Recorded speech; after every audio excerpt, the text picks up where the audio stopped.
জানি না কাজটা কীরকম হয়েছে, নতুন একটা ডিজাইন নিজে তৈরি করলাম আর কি।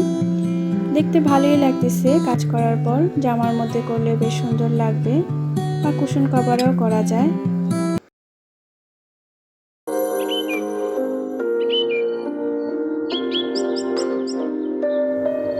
হ্যালো বন্ধুরা, আসসালামু আলাইকুম। লামিজ ডেমে তোমাদের সবাইকে স্বাগতম।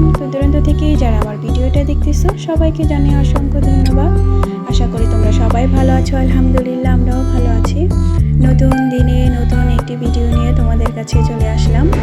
আর এই যে দেখছো, আমি একটা সিম্পল একটা ডিজাইন এঁকেছি মন থেকে, যখন যেটা মন চায় আসলে সেটাই করে ফেলি আর কি। আর এটা আমি এখন ডাল শিলি দিয়ে চতুর্পাশটা সেলাই করে যাব। ভিতরের আঁকাগুলো হয়তো তোমরা ভাবতেছো কি এঁকেছি না এঁকেছি, শিলানের পর হয়তো বুঝতে পারবে ডিজাইনটা আসলে কীরকম হয়েছে। আর যারা শুরুতেই যারা দেখতেছো তারা তো দেখেছই যে ভিডিওটা শুরুতে আসলে কীরকম কাজটা হয়েছে। শুরুতেই তোমাদের কাজটার সাথে শেয়ার করে ফেলেছি। এখন কিভাবে সেলাই করতেছি সেটা তোমাদের সাথে শেয়ার করব। সিম্পল কিছু সেলাই দিয়ে এই কাজটা করতেছি। আসলে আমরা এই সিম্পল কাজগুলো যদি জামাতে করি দেখতে কিন্তু বেশ সুন্দর লাগে। জামাতে অনেকেই অনেক গর্জিয়াস কাজ পছন্দ করে, অনেকে সিম্পল কাজ পছন্দ করে, তাই তাদের জন্যই এইসব কাজগুলো আমি করি। আর আমার কাছে কেন জানি সিম্পল কাজগুলো বেশি ভালো লাগে, তাই আমি বেশিরভাগই চেষ্টা করি জামাতে একটু সিম্পল কাজ করার জন্য। তাই আমি ওইরকম ধরনের নিজস্ব ডিজাইনার তৈরি করি। কিন্তু যারা অর্ডার দেয়, নিজে ডিজাইন বলে দেয় যেভাবে না এভাবে করতে হবে, তাদেরটা তো ভিন্ন কথা। কিন্তু আমি যখন নিজস্ব কোনো ডিজাইন তৈরি করি বা নিজস্ব ডিজাইনের কোনো জামা তৈরি করি, তখন আমি একটু সিম্পল রাখার চেষ্টা করি।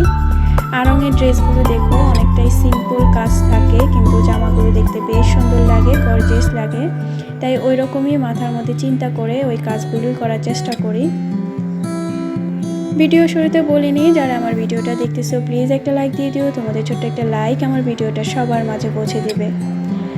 আর যারা আমার চ্যানেলে নতুন এসেছো তারা প্লিজ আমার চ্যানেলটা সাবস্ক্রাইব করে আমার পাশে থেকে যেও, অল অপশনটা ক্লিক করে রেখো, আর যাতে পরবর্তীতে ভিডিও আপলোড করলে তোমাদের কাছে নোটিফিকেশন চলে যায়। আর এই যে দেখো, আমি ভিতরে লাল কালার সুতা দিয়ে এভাবেই যে ডিজাইনটা করেছি সেই ডিজাইনটা করে যাব।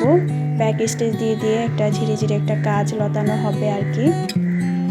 আসলে ওই যে বললাম, মন থেকে যেটা যা মনে এসেছিল সেটাই এঁকেছি।